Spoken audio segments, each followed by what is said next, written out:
Ladies and gentlemen, the show will commence in 5 minutes. While you are waiting, please hit the like button and share the video link.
Please like and leave a comment, and share this video.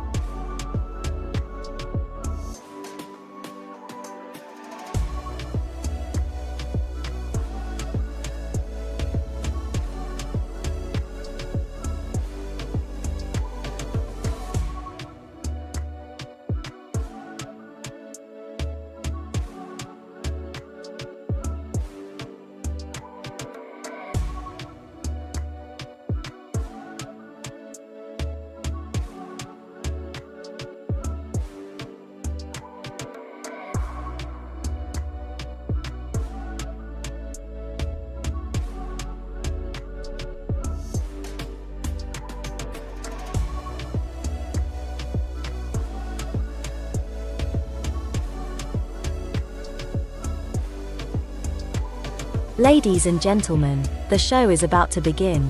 Grab a drink and a snack, sit down and enjoy watching the show. Don't forget to comment, like the video, and share it to others.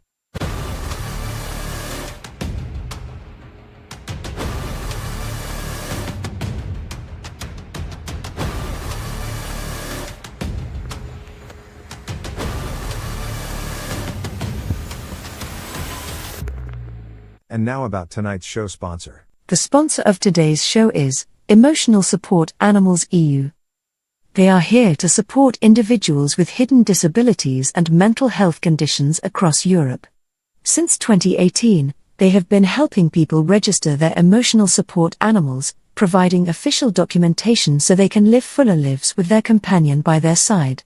Whether it's for accommodation, traveling or navigating public spaces, their mission is to ensure that ESAs can offer comfort and support to those who need it most. They're excited to be part of today's live show and look forward to making a positive impact together. Their website is www.esaorgeu.com.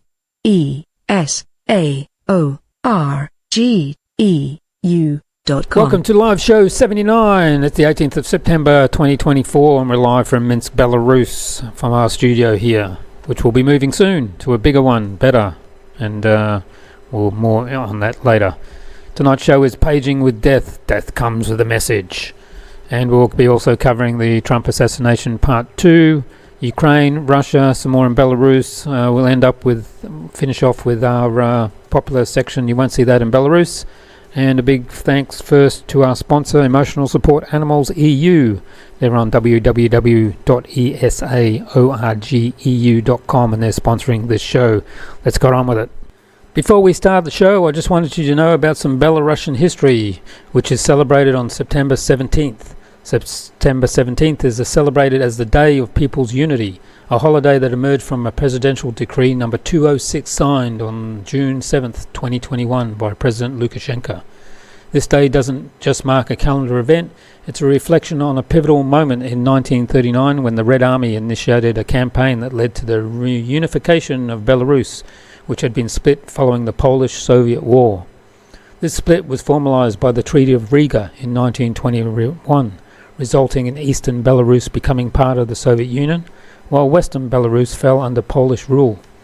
This western slice of land, often referred to as Western Belarus, was a vast area over 112,000 square kilometers, home to 4.6 million people in 1931. Economically, Western Belarus was more of a rural agricultural region, lagging behind and exploited for its resources and labor. Here, industrial workers faced grueling 10 to 12-hour shifts for less pay, and over 80% of the populace was tied to the land.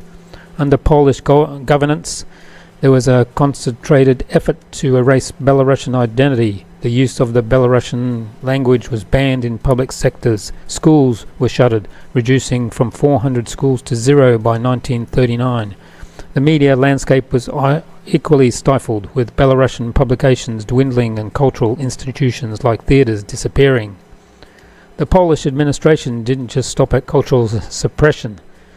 They used force to maintain their grip. Mass arrests, punitive raids and political trials were the order of the day. The notorious Brezhnev Kataruska concentration camp, operational from 1934, held over 10,000 prisoners in its short existence, symbolizing the harsh realities faced by many in the western Belarus under Polish rule. This Day of People's Unity, therefore, isn't merely a remembrance of geopolitical shifts, but a reflection of the resilience and the enduring spirit of people who sought to preserve their identity against formidable odds.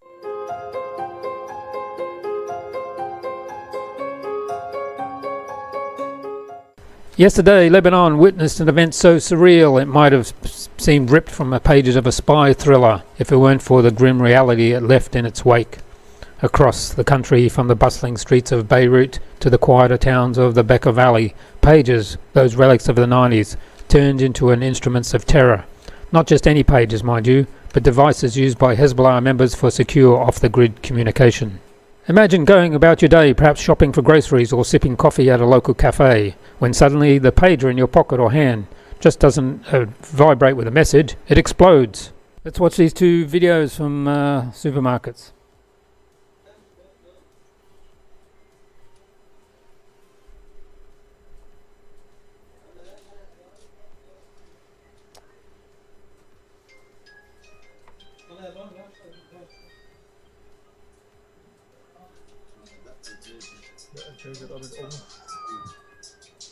Whoa.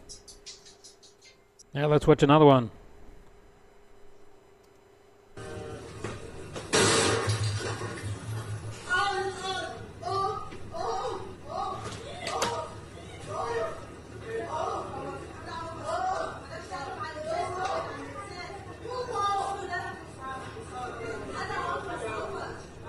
This wasn't a case of faulty electronics or a bizarre accident. This was a meticulously planned targeting Hezbollah but affecting everyone in the vicinity. The aftermath was something like out of a horror movie. Hospitals overflowed with the wounded, blood drives were hastily organised, and the air was thick with shock and anger. Over 2,700 were injured, with hundreds in critical condition, their faces, hands and bodies maimed in the blast. 9 lives were lost, including an innocent young girl, turning this incident into a stark reminder of the cost of the conflict. Lebanese hospitals are now overrun with these wounded in the mass pager blasts. In solidarity with Lebanon and those wounded in the attack, the Iraqi aid convoy arrived in Rafika Hariri International Airport at dawn today. Several Arab and Islamic countries have expressed their solidarity with Lebanon, including Iran, Iraq, Jordan, Egypt, Palestine, Yemen and Syria.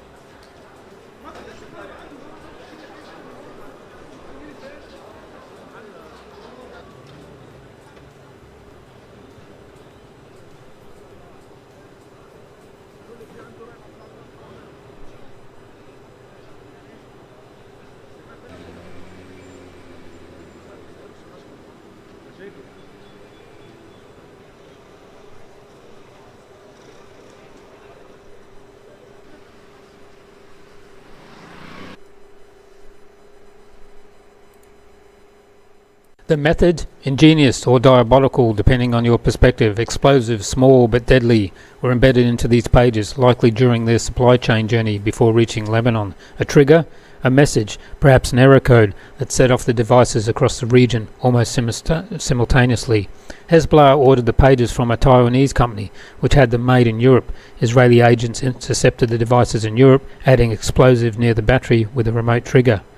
Yesterday evening, all the pages received a message at the same time, appearing to be from Hezbollah leadership, but it was sent by Mossad. The explosive was timed to occur seconds after the message, allowing the operatives enough time to pull out the pages to read. Those who took the pages out to read were blinded, and those who didn't lost their private parts. This attack has stirred a hornet's nest. Hezbollah, feeling the sting of vulnerability, has vowed retaliation, pointing fingers directly at Israel. While the Israeli government maintains a strategic silence, letting the world speculate, the US, distancing itself, claims no involvement, yet the geopolitical chessboard has a new bloody piece. Well, just to begin with in general, what does the US know about what happened? There have been a series of deaths and injuries apparently from exploding pagers. Was the US have any knowledge?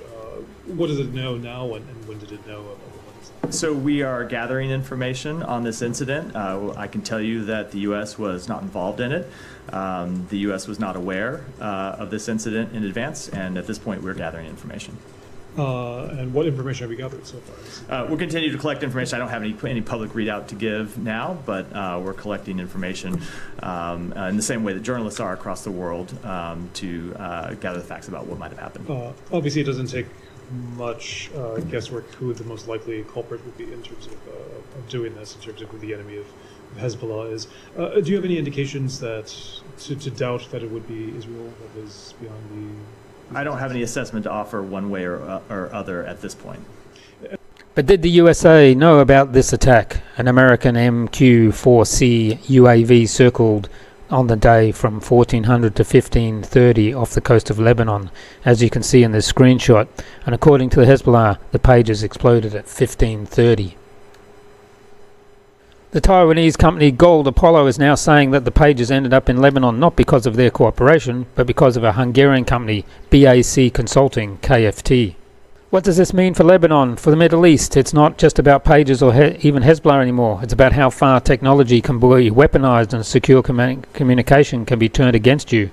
It's a chilling thought. If pages, then why not smartphones next? The world watches holding its breath as Lebanon reels from an attack that's much more about technology as it is about territory. Pandora's box is now wide open, and Mossad just handed over the key. On Tuesday, in a coordinated cyber attack, the pages were used by Hezbollah operatives across Lebanon and Syria exploded, killing and injuring civilians alongside fighters. If this old tech could be weaponized so easily, imagine the bomb you're holding in your hand right now with your smartphone. This is no random act. Mossad showed its cards, and now we see the depth of surveillance tech, where your phone, your data, your very movements can be compromised, tracked and manipulated. You are no longer a user, you are a walking target. Maria Zakharova, Russian Foreign Ministry spokesman on the mass detonation of pages in Lebanon, she said Russia condemns the mass detonation of pages in Lebanon, viewing it as an act of hybrid warfare. Moscow warns that these blasts could have serious negative repercussions, especially given the heightened tensions between Lebanon and Israel. Russia urges restraint in response to the situation in Lebanon and accusations against Israel regarding the pager explosions. This is bigger than Hezbollah. It's about every piece of tech you rely on. Israel just showed us that no device is beyond their reach, and then the line between technology and surveillance has been obliterated. But there's a path forward. It's time to resist this growing surveillance state by demanding more from Apple, Samsung and the rest. We need tech that protects us, not trap us. This is where privacy isn't negotiable. It's the last defense in the world where every device is a potential spy tool. Pandora's box has been opened. The choice is clear: embrace surveillance-resistant technology or risk being compromised by it. This event, tragic and terrifying, underscores the fragile balance of power in the region, where yesterday's communication tools become today's weapons of war. Where we delve into one of the most intriguing and alarming incidents of recent times, the second assassination attempt on former President Donald Trump. Now let's unpack this event, focusing on the man at the center of it all, Ryan Wesley Roof. Ryan Wesley Roof, age 58, isn't your average citizen. His record isn't just colourful, it's a tapestry of legal troubles, from a conviction of weapons of mass destruction to possessing a gun to a deep and almost zealous support for Ukraine against Russia. Here was a man who, disillusioned with Trump's international stances, a fierce critic of Trump, Putin and Lukashenko, driven by a passion of Ukraine. He recruited for them. He was in the Azov battalion video. He was ready to die on its battlefields. And here is Ryan posing with Biden Kamala appointee and outspoken Trump hater, Chef Jose Andres in Kiev. Now imagine this, it's September 15th, 2024. The sun's high over Trump National Golf Club in Florida. Trump's playing golf. A last-minute decision, not scheduled. How did the assassin know? But unbeknownst to him, danger lurked in the form of Roof, armed with an AK-47, lying in wait. Secret Service, ever vigilant, spotted a threat. Shots rang out by the Secret Service to engage, but this just scared off the would-be assassin, who in his escape left behind more than just a weapon, a trail of intrigue and questions. Why Ukraine? Why the shift? Ralph wasn't just an observer, he was on the ground trying to rally fighters for Ukraine, showing commitment beyond mere words. Yet amidst this, whispers of connections not to Russia, but maybe to Ukraine, or perhaps something even more clandestine emerged. Speculation ran wild about his ties to intelligence communities, the CIA. Let's watch this and see what he has to say. Please tell me who you are and why are you here? 56, from the U.S., from North Carolina originally, so I live in Hawaii now, so flew all the way from Hawaii here. So the question as far as why I'm here, to me, a lot of the other conflicts are gray, but this conflict is definitely black and white. This is about good versus evil. This is a storybook, any movie we've ever watched. Very childlike assumptions. This is definitely evil against good. I mean, we're battling a situation here where, the Ukrainians and the rest of the world are caring and kind and generous and unselfish and take care of one another, and it's just a matter of, we need to stand up for that. That is the most important thing in the world, is just to show human beings that we're kind and we're caring and that we take care of one another and that the world is united so that we feed each other and make sure that, we all move forward as one collective whole unit. So, we feel the pain of one country's failure and their conflicts, and we enjoy the successes of other countries that are doing good, and we all work together. And for some reason, Russia does not grasp this concept that we're all one unit, and we have to get along and work together and be normal human beings. This is 2022. He wants We have one to world order. Work together. It seems asinine that we have a leader in a country that does not understand the concept of being unselfish and being generous and being And he has no idea actually the real reasons for the conflict. kind and just the basic moral values that are required by human beings these days. It blows my mind. And what are you doing here in Ukraine? My initial goal was to come and fight.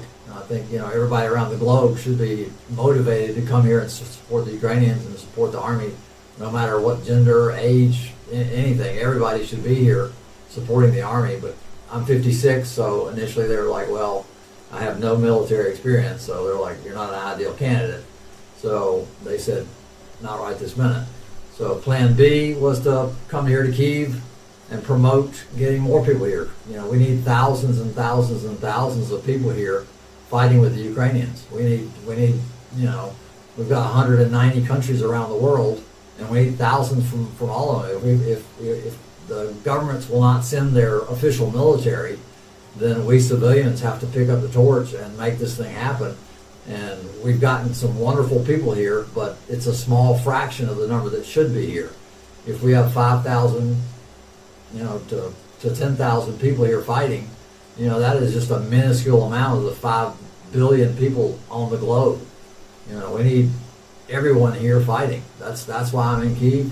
So every project that I promote is about getting people here to support the Ukrainians.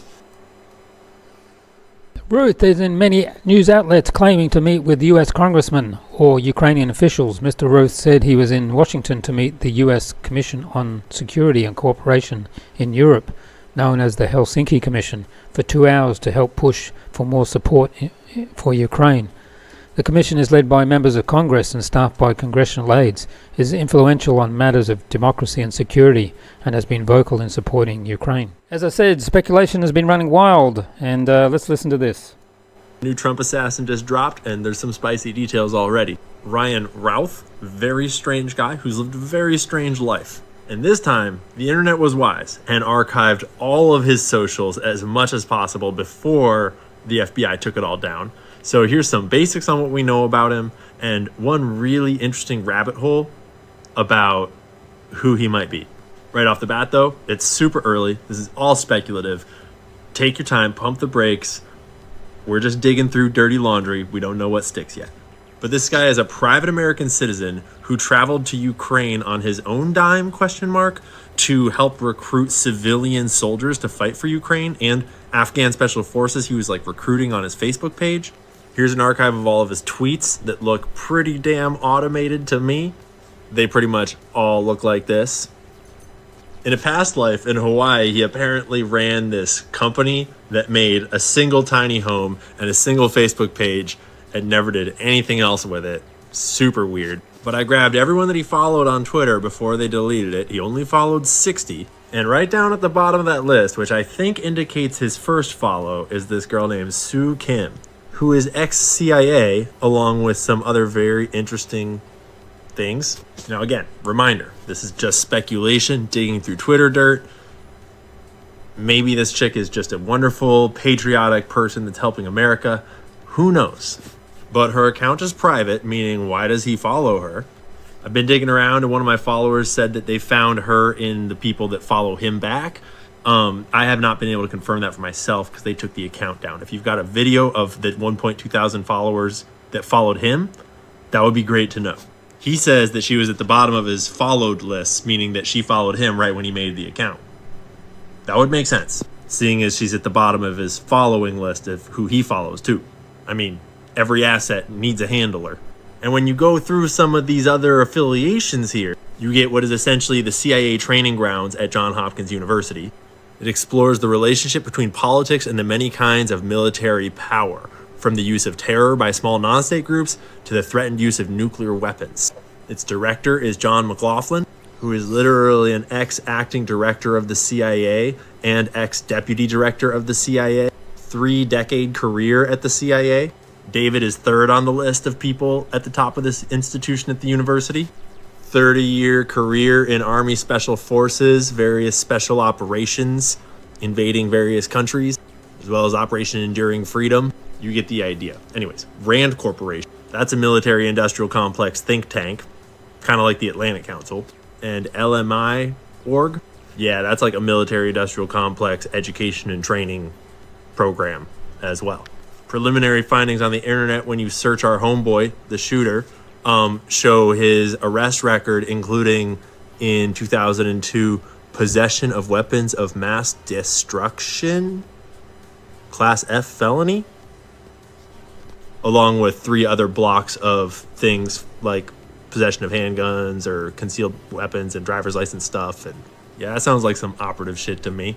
But again, we don't know any of this yet. We're just digging through dirty laundry on the internet. It's hard to tell what's real. But this is a photo of the weapon he used and the setup he had. People are speculating it looks an awful lot like, you know, Russian-Ukrainian class of rifle.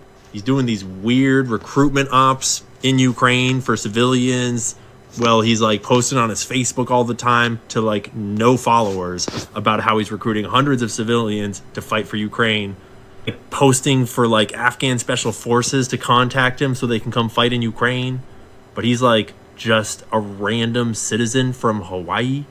And one of the 60 people he follows is this CIA gal that allegedly follows him back. That looks an awful lot like a handler or a contact. His account looks an awful lot like a bot or an MK Ultra or a Pato. Who knows what the hell this is. His criminal record looks an awful lot like what you might expect a kind of guy in this kind of line of work to leave behind. And then there's the weird video evidence getting turned up. Officials in Kyiv simply aren't interested in recruiting them. Ukraine is reluctant to be cooperative. That's Ryan Ruth, a U.S. citizen who set up the International Volunteer Center in Ukraine to help connect foreigners to Ukrainian military units. Now I'm talking to over 100 soldiers every day, and pretty much everybody, all of my contacts in Ukraine, they were adamant, pretty much yelled at me every time that I suggested that we bring in Afghans. The Ukrainian government didn't respond to our request for comment. But a source close to the officials in Kyiv told Semaphore that their top concern is the question of loyalty in the thick fog of war. The biggest thing is spies. They're afraid that anybody and everybody is a Russian spy. Shout out to some bitch I know on X, who currently has one of the best archives of all of his socials and accounts. There's a lot of other people doing good work right now. And again, I just want to clarify. I'm not trying to pretend like I've solved the case or like we know what's going on. We just have learned by now that the FBI is going to just cover everything up. And so it's up to us to try to dig everything out before they do. So that's what we're doing. And yes, it's ridiculous that that is even a set of sentences we have to say in America in 2024 when someone tries to kill the former and future president of the United States of America. And I mean, I can only imagine who might be backing up these operations to try to shoot him and who might be providing the intel and the access and the cover-ups, etc. So last thing I'll say, Ryan Routh, he's currently in custody. He was driving away in an SUV. They caught him. He's alive for now. And I just want to remind us all, Ryan Routh did not kill himself. If cameras malfunction outside of his cell, if he has a weird slipping accident, whatever happens, yeah, you know the story. So the speculation is wild about ties to intelligence communities. The CIA woman who was his first follower on Twitter, now called X, and of course he followed back. So, but here's where the tale gets murky. There's no actual smoking gun, no direct line to Langley, just the swirling myths of might-haves and could-bes, yet. And here's his arrest video. Take 2 steps to your right! Take 2 steps to your right! Driver! Walk straight back!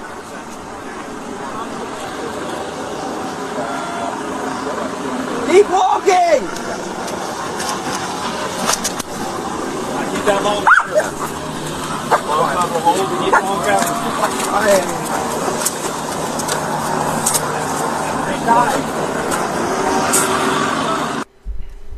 And the District of Florida has charged him, and we'll watch this. We're here to announce that Ryan Wesley Routh, 58 years old, of Hawaii, has been charged by a criminal complaint in the Southern District of Florida with firearms offenses related to an incident which occurred yesterday at Trump International Golf Course right here in West Palm Beach.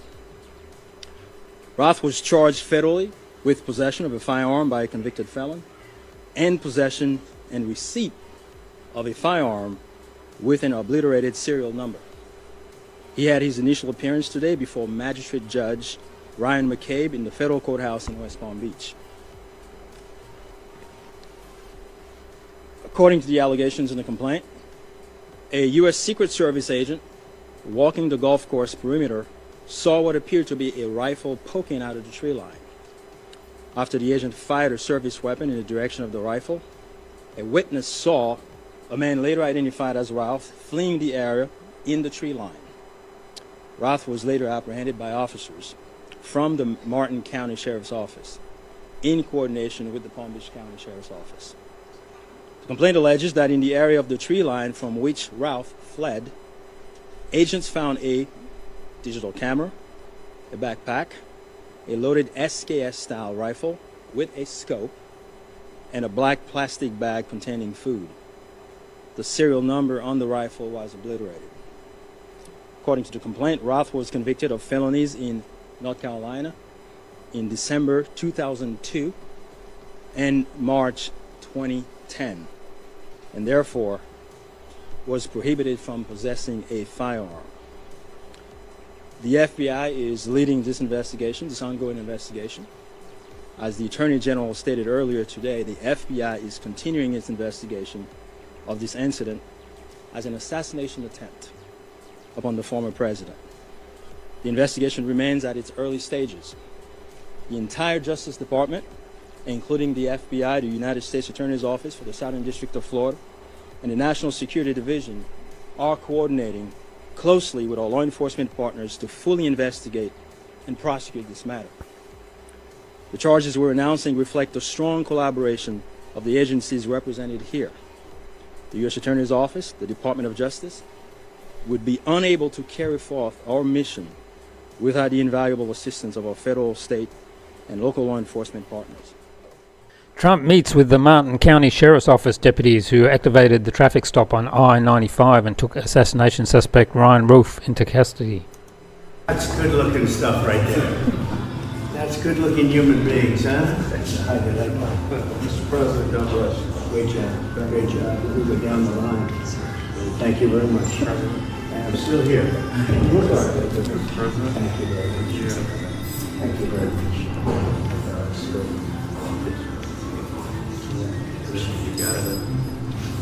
So, Sheriff, who's your best man here? Who's the best guy? I don't know who saw. Oh, that's pretty good. I didn't think you caught him out. That's good, huh? That's good.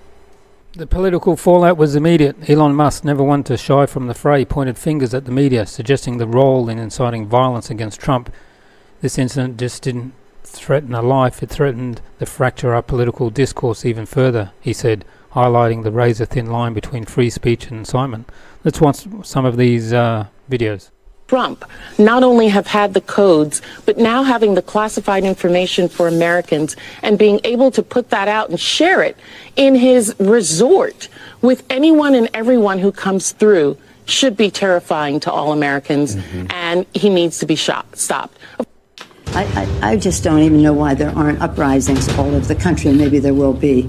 People need to start taking to the streets. This is a dictator. You know, there needs to be unrest in the streets for as long as there's unrest in our lives. Enemies of the state. Show me where it says that protests are supposed to be polite and peaceful. Do something about your dad's immigration practices, you feckless. When they go low, we kick. How do you resist the temptation to run up and wring her neck? The biggest terror threat in this country is white men, most of them radicalized up to the right. I thought he should have punched him in the face. I said, even if you lost, he insulted your wife. Yes. He came down the escalator and called Mexicans rapists and murderers. He said, well, what do you think I should have done? I said, I think you should have punched him in the face and then gotten out of the race. You would have been a hero. I'd like to punch him in the face. I said if we were in high school, I'd take you behind the gym and beat the hell out of them. Punch some people in the face! When was the last time an actor assassinated a president? They're still going to have to go out and put a bullet in Donald Trump, and that's a fact.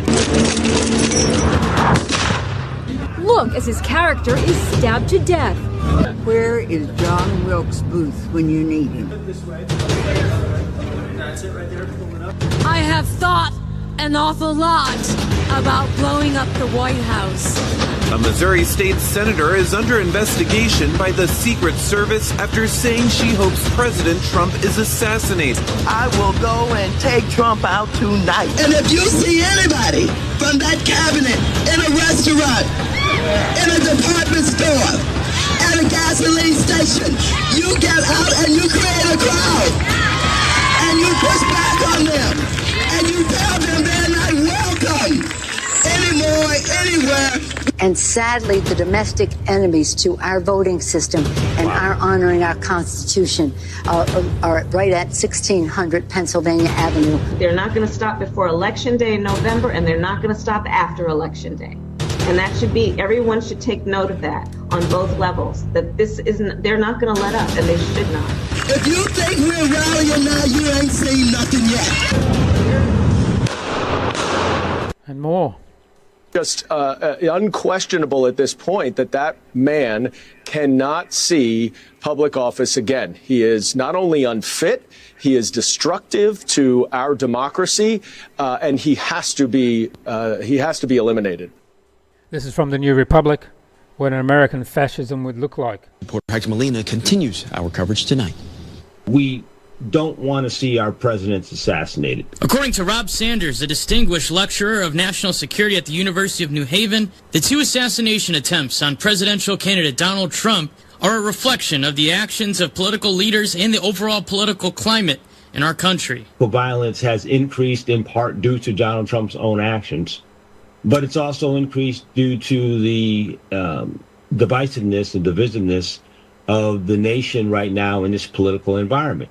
After today's incident in the July 13th assassination attempt, when Trump was grazed in the ear by a bullet, Sanders says Republican lawmakers are now asking that his Secret Service detail would have the same coverage of a sitting president rather than a candidate. The perimeter surrounding the individual is larger. There's a helicopter immediately in vicinity.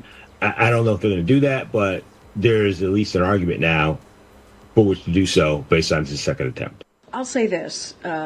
President Biden has been clear-eyed about the threat that the former president represents to our democracy. He's been clear-eyed about that. Thank you, Corinne. It's been only 2 days since somebody allegedly tried to kill Donald Trump again. And you're here at the podium in the White House briefing room calling him a threat. How many more assassination attempts on Donald Trump until the president and the vice president and you pick a different word to describe Trump other than threat? All right, thanks, everybody. I'll see you tomorrow. Thank you. In summary, the second assassination attempt on Trump. The former President Donald Trump survived a second assassination attempt while golfing at his club in West Palm Beach, Florida on September 15th, 2024. This incident follows up a previous attempt in July during a rally in Pennsylvania, highlighting an escalating threat against Trump's life. In both cases, Trump has publicly blamed the inflammatory rhetoric from Democrats for inciting these acts of violence against him. He points to statements from high-profile Democrats like Kamala Harris and others suggesting that their language, which claims portrays him as a threat to democracy, directly contributes to an environment where such violent acts are deemed justifiable by some, as we've seen in the videos. The rhetoric by Democrats in question often revolves around Trump's behavior during and after the 2020 election, where he was accused of undermining democratic processes. Democrats and some media outlets have frequently criticized Trump's actions as dangerous to democracy, which Trump interprets as personal attacks inciting violence, as we've seen on those videos. For instance, at the first assassination attempt, there was a significant discussion on political rhetoric's role in fostering violence, with Trump accusing Democrats of hypocrisy for not toning down their language after his initial near-fatal encounter. Suggested solutions could be political reform. There's a need for all political leaders to adopt a responsible dialogue, focusing on policies rather than personal attacks. This could involve formal or informal agreements among party leaders to moderate language, especially in public, statements that could inflame passions. Increased security measures, given that the heightened threats, Trump's security detail might need upgrades, potentially mirroring the security protocols of a sitting president. This could include more advanced threat detection technologies and a larger, better equipped Secret Service detail. There could be a public campaign against violence, launching a bipartisan campaign against political violence, emphasizing that words have consequences. And the media responsibility. Encourage media outlets to scrutinize their role in amplifying diversive rhetoric, as we've seen on these videos. News organizations commit to more balanced reporting and avoid sensationalism that might make political tensions worse. There may be community and educational programs, developing educational programs in schools and communities that could teach critical thinking, empathy, and the value of peaceful political discourse. This long-term solution aims at reducing polarization from an early age. The solution lies in a combination of legislative action, community engagement, and a personal responsibility among political leaders to de-escalate the rhetoric. While Trump's claims that democratic rhetoric inciting violence are part of his narrative, addressing the broader issue of political vitriol could benefit from a collective effort across the political spectrum to promote peace and stability. Here's Bobby Kennedy's message, that is one that America needs to hear loud and clear right now. Stop the corruption, stop the lobbyists, stop the insider trading, end the stranglehold of Congress and the Senate that have over money, special interests and payoffs. It's time for them to return to the values of 1776 and stand for the real moral principles again. Everyone has heard President Trump's signature phrase, Drain the swamp in Washington, D.C. His instinct is spot on. The problem is that in Washington, it's not just about a few corrupt individuals. It's a whole crooked system. It's the federal agencies, it's the lobbyists, it's the think tanks and research organizations, it's the university and the academic groups and the media. And it's the corporations that have captured these agencies and turned them into sock puppets for the industries they're supposed to regulate. Well, I've spent 40 years suing almost all of these agencies and many of the industries, and I know the names in many of these agencies of the bad actors who need to be moved out. I understand the perverse incentives that put agency capture on steroids. I know how this system is supposed to work to protect the public interest and how it actually works to protect the mercantile interests of the regulated industries that have captured it. And I know how to fix it. When you sue an agency, you get a PhD in corporate capture and how to unravel it. And that's exactly what I'm going to do with Donald Trump's backing. Let me tell you what we're going to do. We're going to appoint honest officials who don't have conflicts of interest. We're going to listen to whistleblowers and act on their revelations. We're going to slam shut the revolving door that sends industry executives and lobbyists in and out of government. We're going to fire anyone who betrays the public trust or lies to the public. And we're going to prohibit federal agencies from using their powers to harass political opponents. That's what it means to drain the swamp. One of my priorities in Washington will be to make sure that President Trump can follow through on his promise and return us to a government of the people and to make America healthy again. What do you think? Leave a message in the comment. And we also need to get rid of monsters like Bill Gates, who continuously tries to control people. Let's listen to him about digital ID and to defend against the dangers of misinformation, or information he and the elites don't like. Between crazy but free speech versus misleading people in a dangerous way or inciting them is a very tough boundary. My case, some of it's even, kind of funny, like that, I'm using chips to track people, although because you're anonymous online, it can be worse. I do think over time, with things like deep fakes, most of the time you're online, you're going to want to be in an environment where the people are truly identified, that is, they're connected to a real-world identity that you trust instead of just people saying whatever they want. I don't think in the future you'll want to get mail that comes from an anonymous source, because whatever you see there might be designed just to mislead you. And so the idea of provenance, who sent me this email, was that really them?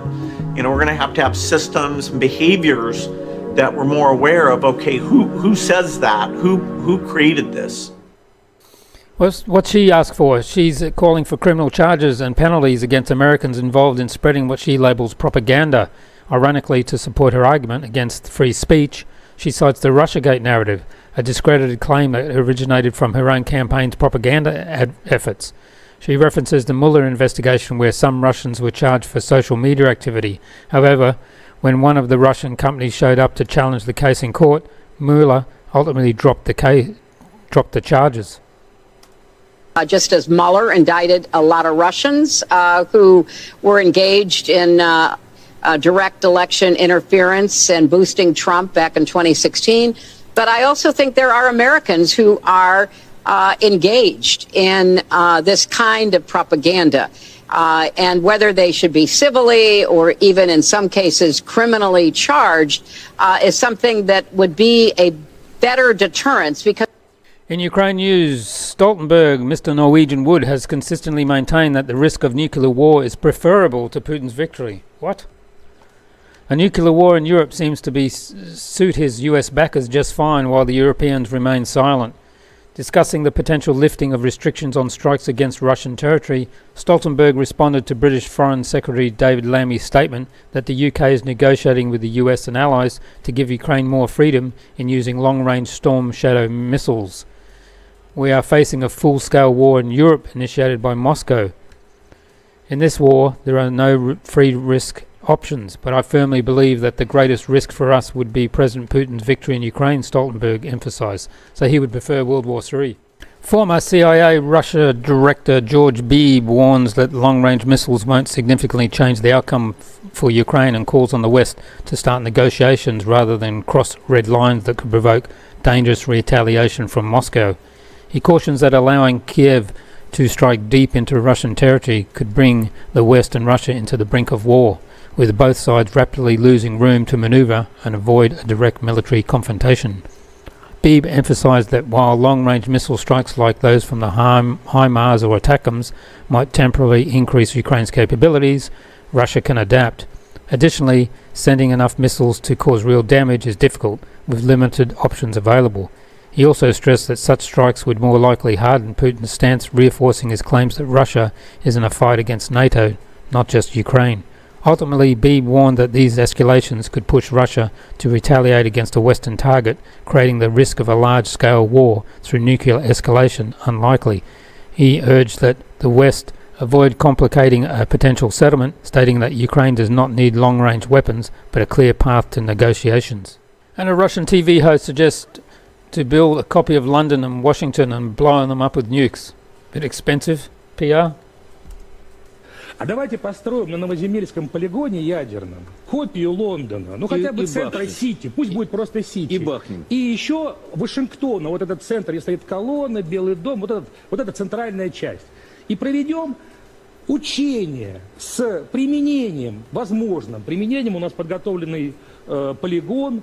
Пусть хотя бы одна разделяющая боеголовка нашей булавы пролетит из Атлантики в сторону Новой Земли и поразит, вот здесь 150 килотонн тротилоквиолента, поразит Вашингтон и Лондон. And the US and NATO knew exactly what they were doing, turning Ukraine into a weapon against Russia, but as Stoltenberg admitted, they were shocked when Putin responded with a war over Ukraine. This despite Putin's warnings and his proposal for security negotiations in 2021. Now it's too late for talks. This war is going until one side wins. Here's former Reagan advisor Doug Badow. What's striking about these wars is how many civilians are dying, and it's not just the US and UK or Europeans paying the price, it's Ukrainians and Russians. The long-term costs are devastating. We need peace while Putin is the aggressor, according to him, and was wrong to attack Ukraine, according to him. The blame also lies with the US, Europe and NATO for irresponsibly expanding NATO, despite promises to Russia. We're fighting to weaken Russia at the expense of Ukrainian lives. That's a terrible policy, destabilizing in the long run. It's time to stop the war. To do that, the US and Europe need to talk to Russia about a new security structure. Ukraine must be neutral. Instead of pouring in more money and weapons, prolonging the struggle, we should focus on finding a way to end it. About these wars is the number of civilians who die in other countries. That The United States, the UK, Europeans are not the ones paying the price. Ukrainians are paying the price. Russians are paying the price. And the long-term costs of this, I think, are just devastating. Look, we need peace there. I've been very clear. Vladimir Putin is an aggressor. I think he was wrong in attacking Ukraine. But we have to recognize allied leaders, the United States, Europe, NATO, all share the blame in this. They were utterly irresponsible. The expansion of NATO, despite the assurances they made that this was an incendiary issue, it was an issue of extraordinary importance to Russia. That, essentially we are fighting to destroy Russia by sacrificing Ukrainian lives. I think it's disgusting. I think it's an awful policy. And over the long term, it's a destabilizing policy. We need to get the war over. I think that requires the U.S. and Europeans to talk to Russia. It needs to, what kind of a new security structure can be created? Ukraine has to be neutral. I think that's the reality here. Instead of pouring more money into it, more weapons into it, and prolonging the fight, we have to be looking for ways to try to end the fight. Here is Sergei Lavrov, the Russian foreign minister, talking yesterday, saying George Orwell had a rich imagination, but even he could penetrate the depths of the totalitarianism that we see within the framework of the rule-based world order. Presidential Press Secretary Dmitry Peskov, along with the official representative of the Ministry of Foreign Affairs, delivered their speeches. I won't reiterate the statements made by numerous other officials and politicians. What can I say? That is the location where George Orwell resided. Their imaginations are exceptionally rich, complemented by historical insights and foresight. But of course, he could not even imagine what a totalitarian state would look like. He described some of its contours, but could not hear. To delve into the depths of totalitarianism that are now evident within the so-called rules-based order. And here's President Lukashenko stating that if the Americans or NATO attacks Belarus, it will be World War III. Падение на Беларусь, запомните это Третья мировая война. Поэтому ни в коем случае ни украинцам, ни россиянам, они это прекрасно понимают, ни американцам, которые хотят отсидеться за океаном, этого делать нельзя. New footage from Dharma, Yemen shows the wreckage of a US MQ-9 down by Yemeni's Ansar Allah, marking the 10th such drone shot down by Yemeni armed forces since October 7, 2023.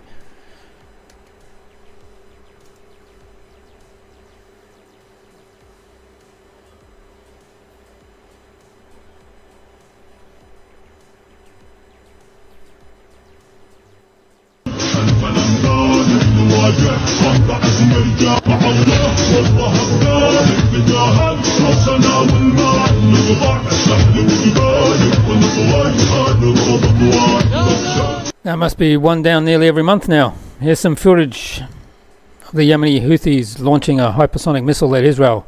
And I'll remind you that Israel's air defense was unable to shoot down the missile, nor were the US ships on its way.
I went and visited the DELVA Memorial in Belarus, and this stands as a poignant reminder of the murders and the devastation and the killing committed during World War II, particularly against Jewish population and also the locals. Located within the broader historical context of Belarus, where numerous villages were obliterated, over 250 plus, countless lives were lost, over 2 million, nearly 3 million, the memorial serves as a focal point for remembrance. Here the history of suffering, resilience and the fight against occupation is encapsulated, reflecting on the broader narrative of Eastern European wartime experiences. The site, while not explicitly detailed, provided the experts can be imagined as a solemn space where the echoes of the past resonate, inviting reflection on themes of genocide, resistance and the enduring spirit amongst the backdrop of historical Belarusian landscapes. This memorial, much like others in Belarus, likely incorporates elements symbolizing loss, hope and remembrance, making a significant stop for understanding the depth of World War II's impact on this region, or as they call it, the Great Patriotic War. Over 50 villagers, mostly children, were murdered by burning them in a house here, and by the German Nazis and their Baltic collaborators. We're going to watch a video now of my visit.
And that was DELVA Memorial Complex.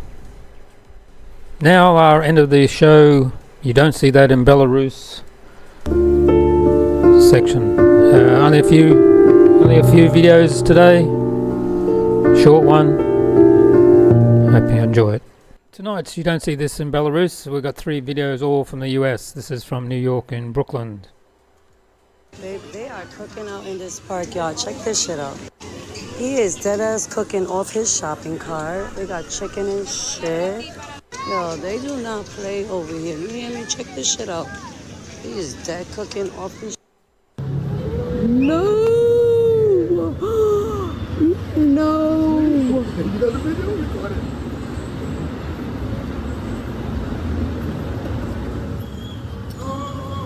Oh! Yo, it's in the McDonald's! Oh my god! Yo! Yo! Yeah. And lastly, the degenerates of the Emmys in the US.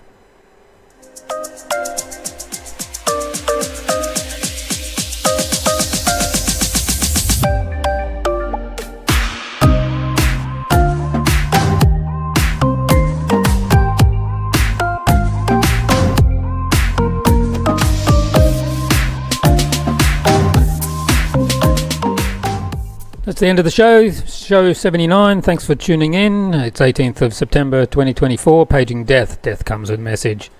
And thanks for tuning in. And please share, like, love, and help this channel grow. And we'll see you again on Sunday. Same time, same channel. Bye.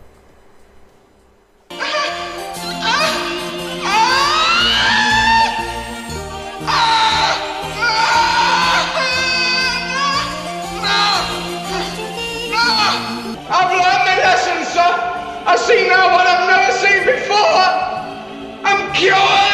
I see that it's wrong. It's wrong because it's like against society.